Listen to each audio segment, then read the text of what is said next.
ৰাতিপুৱা 6 বজাৰ পৰা আৰম্ভ কৰিছোঁ। ৰাতিপুৱা 6 বজাত আমি চাফাই অভিযান আৰম্ভ কৰিছোঁ। তাৰে পাছতে আমাৰ সেই বৃক্ষৰোপণ কাৰ্যসূচী আছিলে এটা, সেইটো আমি আৰম্ভ কৰিছোঁ। তাৰে পাছত আমাৰ যিটো পতাকা উত্তোলন কৰিছোঁ। তাৰে পাছতে আমি আমাৰ পূজাৰ যিটো শোভাযাত্ৰা আছে, বিশাল শোভাযাত্ৰা আমাৰ এটা প্ৰতি বছৰে হয়, গতিকে আমি শোভাযাত্ৰা কৰিছোঁ।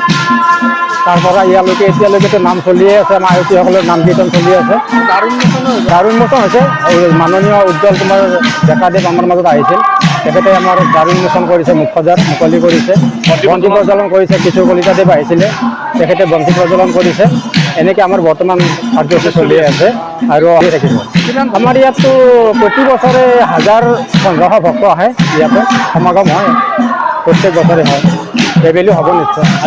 পুৱা এখন বৃহত্তৰ পথৰ আমাৰ ইয়াত মহাশিৱৰাত্ৰি পূজা আয়োজিত হৈ আছে। এইবাৰ 27তম। যোৱা 26 বছৰে ইয়াৰ গাঁৱৰ প্ৰতিগৰাকী ব্যক্তিয়ে যথেষ্ট কষ্ট সাধন কৰি আমাৰ এই পূজাখন প্ৰতিষ্ঠিত কৰিছিল। এইবাৰ 27 বৰ্ষ এখেতসকলে সুন্দৰভাৱে আয়োজন কৰিলে।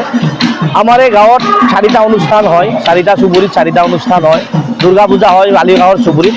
এই বছৰ আমি সোণালী জয়ন্তী দুৰ্গা পূজাৰ সুন্দৰভাৱে আয়োজন কৰিলোঁ। মাজৰ চুবুৰীটোত কালী পূজা অনুষ্ঠিত হয়। এই চুবুৰীটোত আমি ইয়াত এই বছৰ 27তম আমি মহাশিৱৰাত্ৰি পূজা আয়োজিত কৰি আছোঁ। আমি ইয়াত দুদিনীয়া কাৰ্যসূচী কৰি আমি অনুষ্ঠিত কৰিছোঁ। অহাকালি নাগাৰা নাম আছে, আজি আপুনি দেখিছে শিপিনী আয়তীসকলে নাম প্ৰদৰ্শন কৰি আছে। এটা সুন্দৰ পৰিৱেশ চাৰিওফালে। আৰু মোক আজি এই মুখ্য দুৱাৰ উন্মোচন কৰিবলৈ আমন্ত্ৰণ জনাইছিল। অনুষ্ঠানটো সুন্দৰভাৱে হৈ গ'ল। পৰিচালনা সমিতিৰ প্ৰতিগৰাকী ব্যক্তিক মোৰ ফালৰ পৰা আন্তৰিক ধন্যবাদ জ্ঞাপন কৰিছোঁ। আৰু এই অনুষ্ঠানটোৱে আমাৰ এই গাঁৱৰে নহয়, আমাৰ নলবাৰীৰ বিভিন্ন অঞ্চলত সমাদৃত হৈ আহিছে আৰু আগন্তুক দিনত সমাদৃত হৈ থাকিব বুলি মই আশাবাদী। আৰু আমাৰ এই মহাদেৱ বাবাই আমাৰ এই সমাজত যি এতিয়া বিয়পি পৰিছে চাৰিওফালে, কেৱল কাজিয়া মাৰপিট বিভিন্ন ধৰণে দেখি আছোঁ, এইবিলাক নাশ কৰক, সকলোৰে মাজত মিলা প্ৰীতিৰ এটা পৰিৱেশ বাতাবৰণ আনক, সকলোৰে মনত শান্তিৰ পৰিৱেশ এটা আনক, তাৰে কামনা কৰিছোঁ। ধন্যবাদ। নলবাৰী জিলাৰ কচপুৱা গাঁওখন আমি ধাৰ্মিকভাৱে বহুত আগবঢ়া।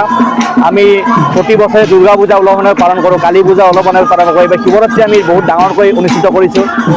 আৰু আমি সকলোৱে জানো যে সত্যম শিৱম সুন্দৰম, শিৱ হৈছে সুন্দৰৰ প্ৰতীক, শিৱ হৈছে শক্তিৰ প্ৰতীক, শিৱ হৈছে প্ৰেমৰ প্ৰতীক, শিৱ হৈছে সুন্দৰৰ প্ৰতীক।